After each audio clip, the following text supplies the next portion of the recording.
Hello guys, welcome to my channel, welcome back to my channel. I hope that you're all doing well. In today's video I wanted to do a sort of like Q&A chatty video. I'm also scrapbooking at the same time, hence why I'm sitting at my little desk. If you've been following me for a while, you probably know that I keep a scrapbook of photos, like a little photo book throughout the year, and I haven't been consistent with it lately, and I'm currently catching up on April.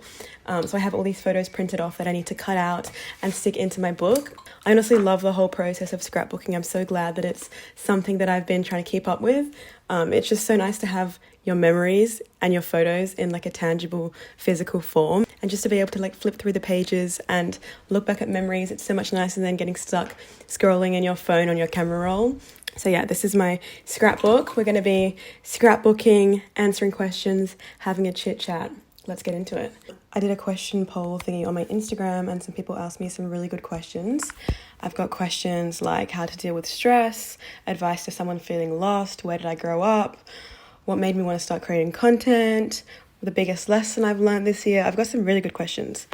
Okay, so one of the first questions somebody asked is, what is the biggest lesson you've learned this year? This is such a good question, and honestly a kind of hard one to answer for me because I feel like this year has been full of lessons. Like, I feel like it's been the best year of my life, and also I feel like I've had the most growth this year than I have any other year in my entire life. I think I've really learnt to be more vulnerable and be more open, be more communicative with people, and just like I feel a lot more able to express myself and be my true self whilst doing so. I don't think that in the past I've ever felt this level of just like being able to be myself so freely, and it feels really nice. I think I've learned a lot of lessons this year in being connected with people and also being more connected with myself. I feel like I've really realized how much your relationship with yourself affects your relationship with other people.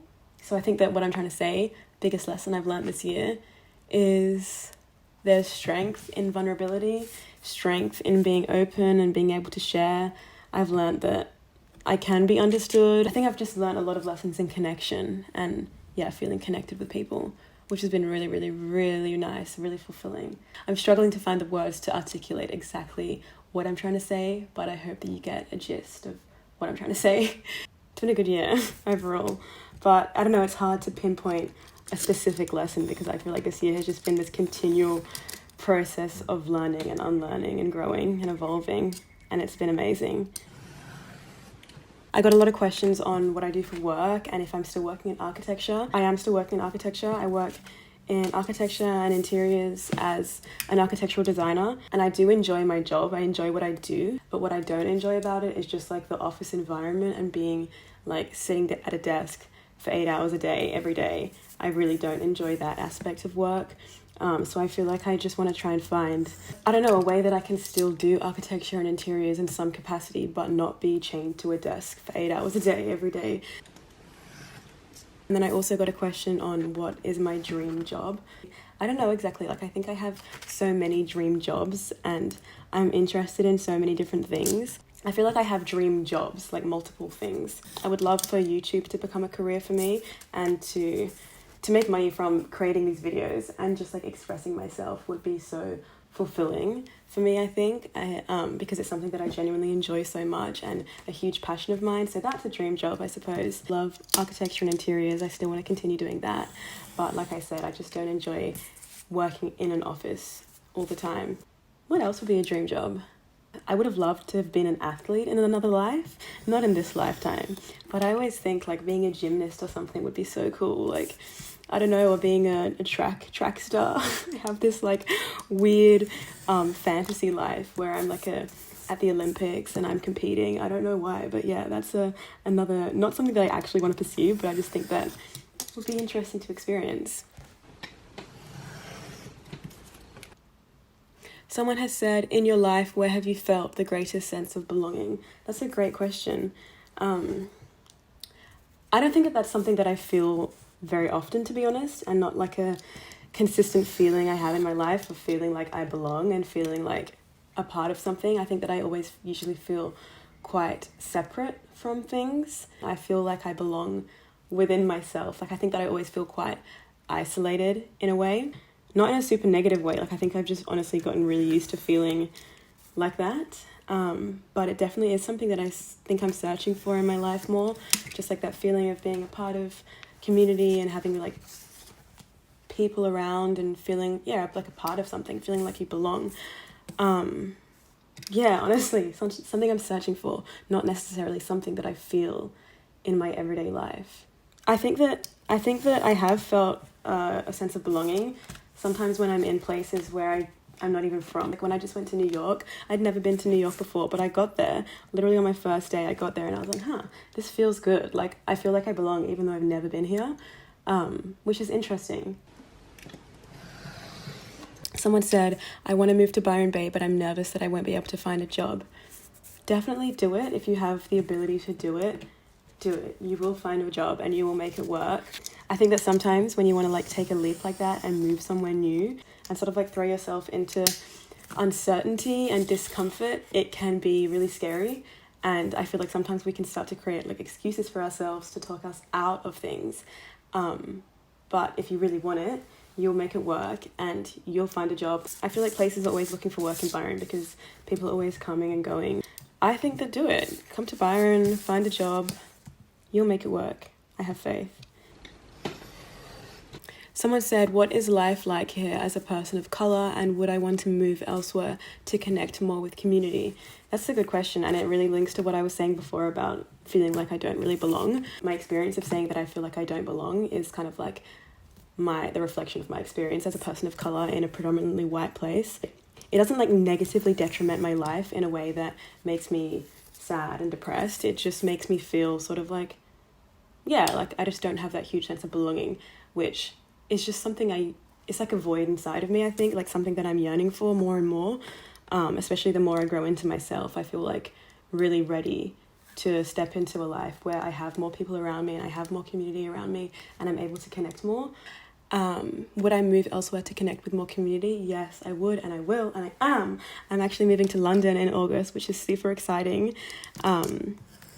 Feels very full circle because I was born in London and I moved to Australia when I was 6 with my family, and then we moved to Sydney initially, and then we moved to Byron Bay, and then I moved back to Sydney to study, and then I moved back to Byron a year and a half ago, and now I'm going back to London. Like, it feels very full circle and I'm really looking forward to it. I think that it feels really, really right. It was like a week's turnaround from when I had this epiphany of like, oh my God, I could move to London, to me booking my flight, because it just felt so right.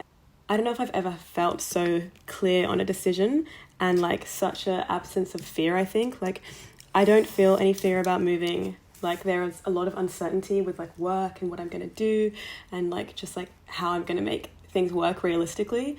There's a lot of logistics to be sorted out, but at the same time I feel like it's so right and it's gonna happen. I feel really set on it. So yeah, I'm moving to London in August. I'm very excited about it, very excited for where this next chapter is going to take me, and I think it's going to bring me that sense of belonging and connection that I've been yearning for. Someone asked, did traveling feel that longing to learn where you want to live / what you want to do in life? Again, connected to what I've been saying, like, yeah, because I recently went to LA and New York, and my intention with that trip was sort of me being like, oh, would I move to LA? Would I move to New York? Could I feel myself living here and connecting with community more? And yes, whilst I really liked it, I think that I was making things harder for myself than they had to be, because if I move to America, I need to sort out a visa. Working is harder because if I work in architecture, they work in inches. They've got the fucking imperial system. I don't know anything about that. That trip definitely gave me a lot of clarity on the fact that I do want to live overseas, just because of how free I felt when I was over there and how myself I felt. I just felt like completely unhindered, and I felt like I could just be my full self, and I felt so free. And just like I was living the life that I want to live. When I came back to Byron after that trip, I was like, wow, I feel so stuck and so trapped and so stifled here, and I need to leave. Originally, I was planning to move overseas next year in February, just so I could save more money and work for a bit longer. But coming back here and just feeling so trapped and so stuck, I was like, I need to leave sooner. And so I was like, perfect, I can go to London. It's not going to be so hard. I know people, I have family, I have a passport. It's the first place I called home. Like, there's still a sense of familiarity and a sense of connection to that place. And so yeah, traveling definitely did fill that longing to learn where I want to live, but it just ended up being different to what I thought. And I think that I just had to be open to things being different to how I had anticipated and expected them to be. And I think that there was a lesson in that itself, just to tell me not to get too stuck on ideas of my life and like visions that I create for myself, and just to remember that like to be open to things changing and just to not take things too seriously and to just be open more. I think that was the lesson I took from that. Okay, someone has asked, what is your advice to someone who is feeling lost? Oof, this is a tricky one. Like, what are you feeling lost with? There's so many different ways we can feel lost in life. Maybe in feeling lost, you're feeling like you don't have a lot of clarity around your purpose. Maybe you feel slightly purposeless. I think that can equate to feeling lost. In that situation, I would say try things and experiment. Throw yourself into new experiences. Embrace the discomfort and just try new things, because I think that when we feel lost and feel stuck, we're like existing in this little kind of like comfortable space, I guess, of just like what we know. But I think that when we step outside of our comfort zone and we try new things, you're suddenly opened up to this whole new world of new possibilities. And then I think that we only find purpose in life through trying things and seeing what we like and what we don't like, and having successes and having failures. And yeah, if you're feeling lost, trying things and experimenting more and just doing new things, shaking it up, is a great way to get out of that space of feeling lost and stagnant. From personal experience, I think that would be my advice.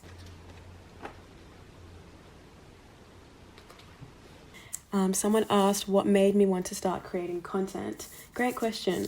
I think that creating content, like as we see it today, creating content, like being on social media, making these videos, showing up on Instagram, having an online presence, is just a way for me to express myself. And I think that it's something I've always done since I was a kid. You know, I've always been taking photos and getting them printed off and making little collages on my wall and making little videos of what my friends and I would get up to and editing them, but I would just keep them for myself. It's just that now we have this place to share it all, social media, and creating becomes creating content. So I think that it's not necessarily something that I woke up one day and was like, you know what, I'm going to be a content creator, I'm going to create content. It's just something that's like naturally, organically evolved throughout my life, and now I just have a place to share it. I am honestly really grateful for social media in a way, because it gives me a huge outlet of expression and creative release, which if I didn't have it, if social media wasn't a thing, I guess I would just have to find other ways of expressing myself. But yeah, I think that creative expression and creating content is so cathartic and like a huge outlet for me.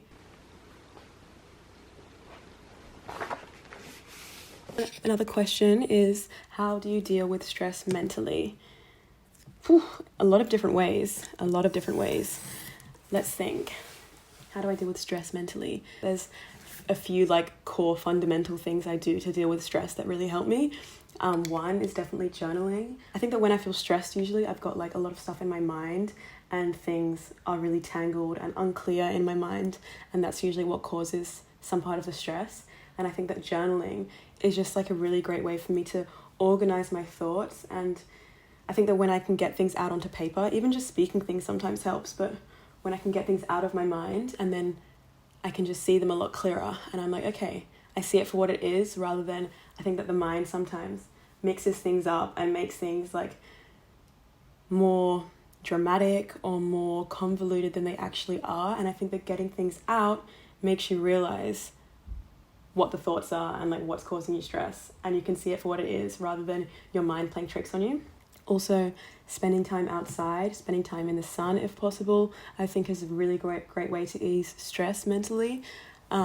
Like for example, this morning I woke up and I was feeling kind of just a bit average, and I was like, you know what, I need to go for a walk. So I made myself a cup of tea and I went for a walk for like 20 minutes. I just like spoke to myself on my phone for a bit and got out whatever it was that was causing me the stress in my mind, and I just walked and looked around me, spoke, listened to music, had a little dance along the street. You know, don't take yourself too seriously. Be light and playful with things. Like I was just skipping and dancing, listening to music, and I got back home and I was like, wow, I feel so much better. Like so much better. I felt so much lighter and clearer. I think that sometimes when we feel stressed, we get into like this huge rut of just like heaviness and things become really serious. And I think that getting in touch with just like the playful nature of life is really helpful when you feel stressed. I think that sometimes when we feel stressed, it's not what we feel like doing, you know? Like when I woke up this morning and I felt off, a part of me just wanted to stay in bed and just rot in bed. But I was like, no, let's get up and go for a walk. And I'm so glad I did because I felt so much better afterwards. There's just something about being outside, like getting fresh air. It just eases the mind so much. I think also making sure that you prioritize moments for that and moments for peace throughout your day. Even if you have like a busy schedule, just making sure that you set aside, even in the morning, just like 20 minutes to sit down and have a cup of tea and just like notice the small things. I think that is really great practice that helps ease stress on like a day-to-day level. I mean, there's so many things you could do. Meditation is a great one, but I think that all of these things are practices and things to integrate throughout your life rather than something to do when you feel stressed. It's like, I think that dealing with mental stress is a practice and a process, not something that is like a band-aid fix. You know what I mean? Like, it's not like you feel stress and then it's like, oh my God, now's the time to journal. Now's the time to meditate and go for a walk. It's like, these are little things that you should implement throughout your day-to-day so that you don't have those big crashes and those big drops and those big peaks of stress. It's like becomes more of a gradual thing, and then I think every day starts to feel a bit lighter and easier. And then throughout that whole thing, just being gentle with yourself and having compassion for yourself and understanding why you're feeling stressed and not forcing yourself to get out of a certain mental state straight away. Like, allow yourself to feel things. But yeah, those are all the questions I'm going to be answering today. I hope that you've enjoyed this video. I hope that you've had a little relaxing time watching me scrapbook and listening to me chat. And I'll see you in the next video. Please subscribe to my channel to help me grow. And yeah, I'll see you soon. Goodbye.